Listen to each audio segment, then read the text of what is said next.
बाबा Bhimrao doctor Ambedkar ji का park एक ऐतिहासिक बनाने जा रहा हूँ, जो जुलाई में कंप्लीट हो जाएगा। वो मोटी लागत से हो रहा है तैयार। अब वो पानी मैंने तो जब से मैं आया हूँ मैंने उस पानी को बंद कर दिया रैम्प बना के सरकार की सहायता से। और मैंने कहा बाबा आपने अपना पानी वहीं रखना है, चाहे कहीं भी ले जाओ, लेकिन हरियाणा में नो एंट्री होगी। और इस बात पे मेरी उनसे जिद बहस भी हुई है कि धारवाड़ा का बस स्टैंड 2016 में डैमेज हुआ था और इसका पैसे भी मंजूर हो चुके हैं 12 करोड़ 85 लाख रुपए, लेकिन अभी तक उस पर कोई कार्रवाई नहीं हुई। तो सिर्फ बरसात का पानी ले सकते हैं और ये बरसात के पानी के बहाने उसमें सारा केमिकल भी और सोसाइटियों का सीवरेज भी सब उसी में जोड़ देते हैं। भूपेंद्र सिंह यादव जी जो पर्यावरण मंत्री भारत सरकार हैं, उन्होंने भी 2-3 मीटिंग ली है, वो भी लगे हुए हैं। मैं तो सीएम साहब से, पिछले सीएम साहब से भी यही रिक्वेस्ट की थी और इनसे भी यही कि 100 बेड का बड़ा हॉस्पिटल बना दिया जाए, जो हम 12 एकड़ ज़मीन गवर्नमेंट को उपलब्ध करा रहे हैं। हमारे शिक्षा स्वास्थ्य मंत्री बहन जी आरती राव है, उनसे भी मिले थे हम, उन्होंने भी हमें आश्वासन दिया है सब डिवीज़न बन जाए तो यूँ मान लो कि रेवाड़ी के हमें पब्लिक को या जनता को परेशान ना होना पड़े, यहीं सारी सुविधाएं मिल जाएं।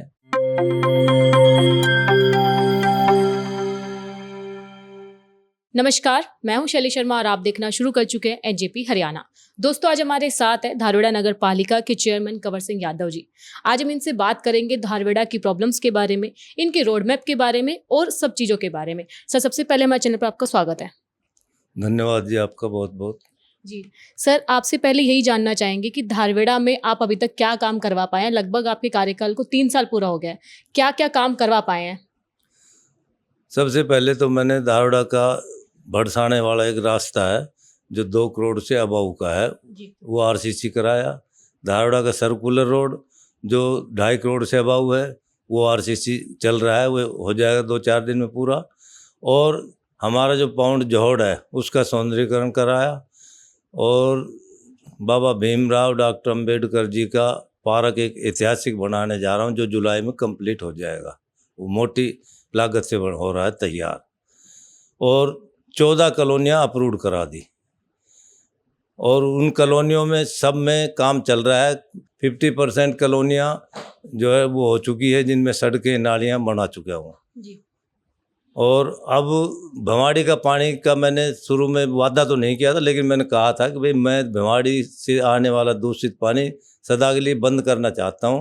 अब क्या प्रोग्रेस है? अब वो पानी मैंने तो जब से मैं आया हूँ मैंने उस पानी को बंद कर दिया रैम्प बना के सरकार की सहायता से। माननीय मुख्यमंत्री जो श्री अपने मनोहर लाल जी, उन्होंने इसका आदेश किया और हमारी जो है प्रोग्रेस थी, ये तैयारी थी, वो हमारी बात मान गए और रैम्प बना के अब 3 साल से पानी धारवाड़ा में नहीं आ रहा है गंदा।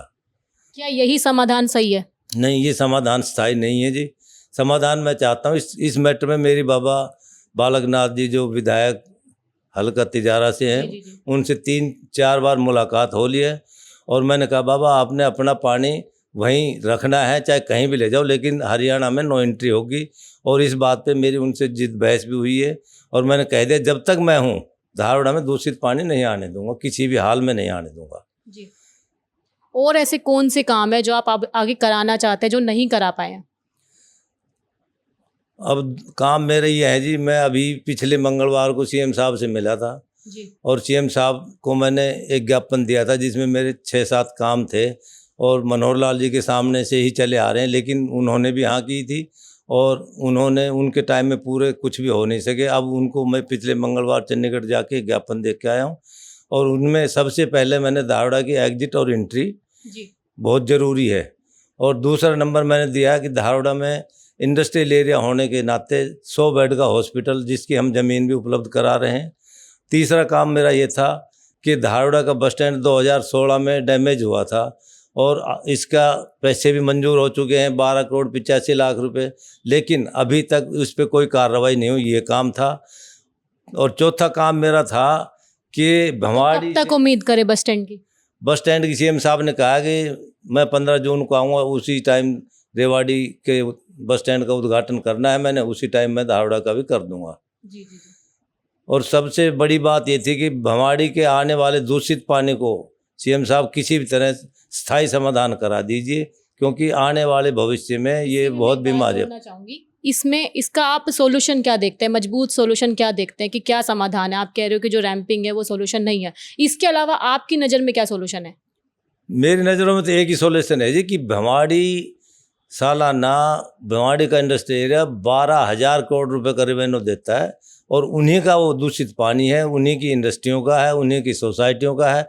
ये अपने पानी को कहीं भी ले जाए, हम तो सिर्फ बरसात का पानी ले सकते हैं और ये बरसात के पानी के बहाने उसमें सारा केमिकल भी और सोसाइटियों का सीवरेज भी सब उसी में जोड़ देते हैं। हमने ये कह दिया कि भाई ये चीज़ें हटा के आप सिर्फ बरसात का पानी दे दो, वो क्योंकि उससे कोई नुकसान नहीं है, लेकिन इनका सारा केमिकल युक्त पानी आता है तो वो बहुत बुरा हाल कर देगा जी। आने वाली पीढ़ियाँ जो है ना खराब होगी, बीमारियाँ फैलेगी इससे।